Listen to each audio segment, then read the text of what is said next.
semua untuk mengenal atau mengetahui sejarah berdirinya dari Pura Gria Tanah Kilap dan Pasar. Baik, langsung saja. Selamat menyaksikan.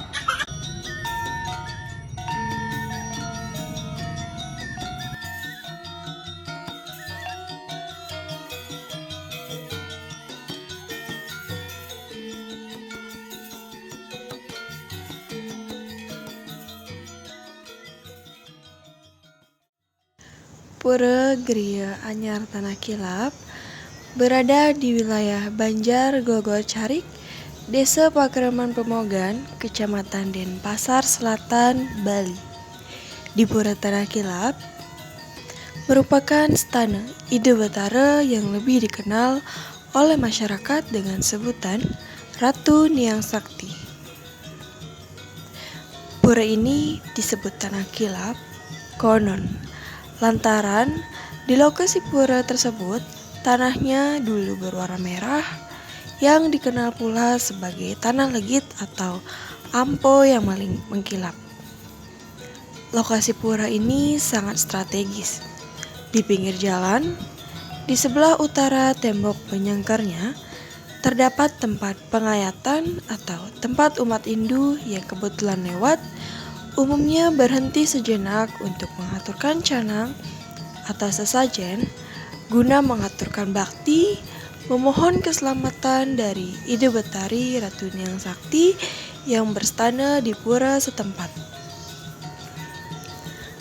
Sejarah Pura Tanah Kilap.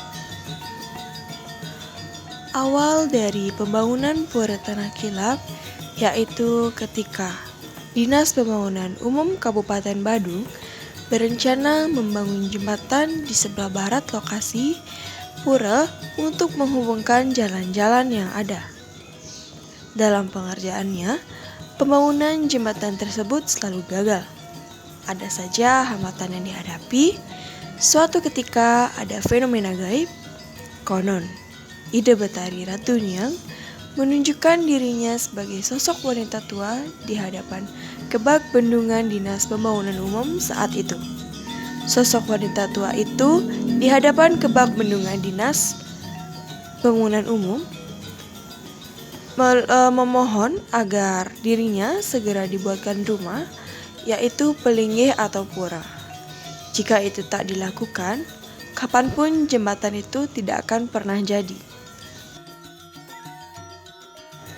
Hal itu lalu dibawa dan diceritakan pada rapat pimpinan pembangunan umum yang juga menghadiri unsur Parisada Hindu Bali, sehingga disepakati pembangunan pelinggih di timur lokasi jembatan. Pelinggih awal yang didirikan hanya berupa padmasari dan piasan, berdiri di atas tanah yang awalnya setengah are dan kini sudah dikembangkan hingga mencapai 17,8 ar. Baru setelah pelinggih itu berdiri, jembatan yang dibangun Dinas Pembangunan Umum itu bisa dikerjakan dengan lancar tanpa adanya hambatan.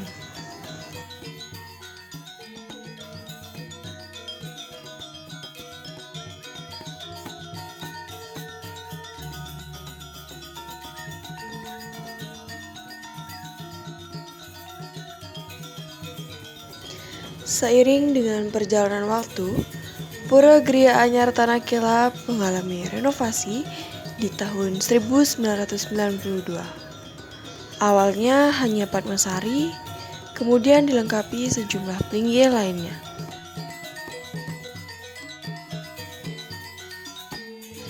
Di pura tersebut, selain terdapat pelinggih gedong stana Ide Betari Ratu Niang Sakti, juga pelinggih stana Danghyang Dwijendra atau Danghyang Nirarta atau Ide Pedanda Sakti Wau Rauh, pelinggih Ide Betara Gede Mencaling atau Ide Betara Ratu Gede Sakti Dalempet, pelinggih Ide Betara Segara, Melanting, dan sebagainya. Setelah direnovasi, pura tersebut dilengkapi administrasinya.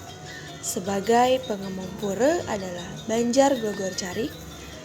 Kedudukan pura adalah Danghyang Kayangan Geria Anyar Tanah Kilap. status tanah milik Pura Gria Anyar Tanah Kilap dengan luas keseluruhan 17,8 are. Dahulu, yang mempunyai tanah pura atas nama Wayan Cepok suratnya milik leluhurnya yang tercantum dalam Pipil Iwayan Sarya. Mitologi. Kini, tersebutlah Dangyang Nirarte, seorang pendeta utama, datang ke tanah Bali pada tahun 1411 bersama istri dan putra-putranya, yakni Ida Aiswabawa, Ida Kuluan, Ida Lor, Ida Wetan, Ida Rai Istri, Ida Telaga, Ida Nyoman Kaniten. Adapun Dangyang Nirarte menaiki Waluh Kele atau Waluh Pahit, istri dan putra-putranya menaiki perahu bocor. Karena kesaktiannya, segera sampai di Bali, istirahat di bawah pohon ancak.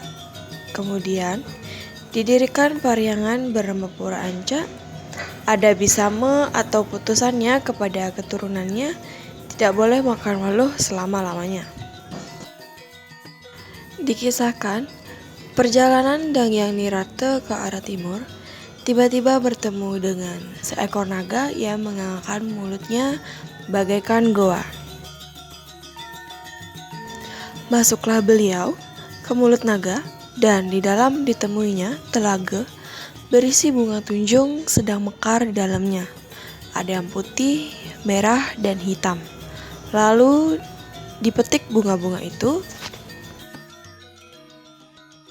Ketika beliau keluar dari perut naga, sirnalah naga itu. Wajah Dangyang Nirarte berubah-ubah dan menyeramkan. Terkadang merah, hitam, dan putih silih berganti. Itu sebabnya istri dan para putra-putranya takut melihat sang resi. Kemudian terlihat istrinya Sri Patni Kiniten, demikian juga putra-putranya.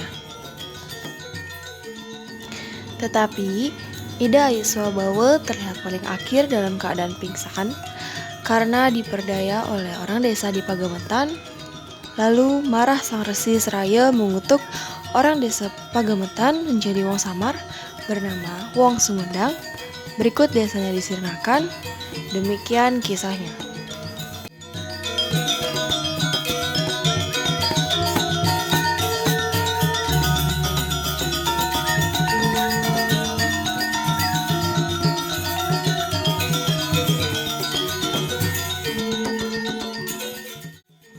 Adapun Ida Aiswabawa sirna sebagai Dewa Wong Sumedang, berstana di Puri Melanting, disembah sebagai Dewi Pasar.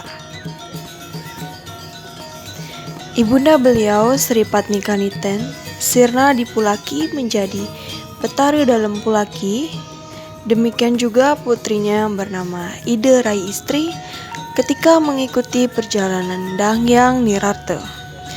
Lalu sirna di alas sepi bernama Suwung. Disembah di Pura Gria Anyar Tanah Kilap, Desa Suwung, Badung, bergelar Betari Lingsir atau Betari Ratu Nyang Sakti.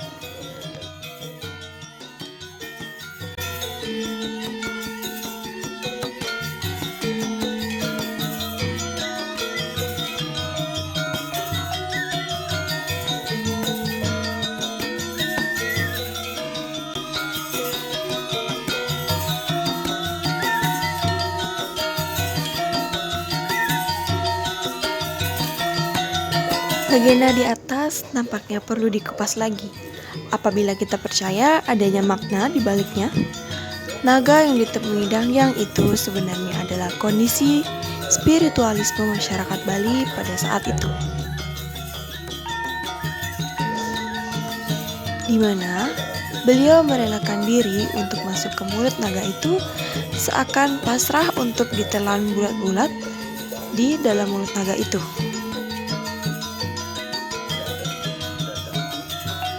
Beliau menemukan 3 aliran agama yang besar, yang disimbolkan oleh 3 warna bunga teratai yang dipetiknya. Beliau memetik dan mendalami ketiga ajaran utama hingga nampak sedemikian asing dan aneh bagi keluarganya.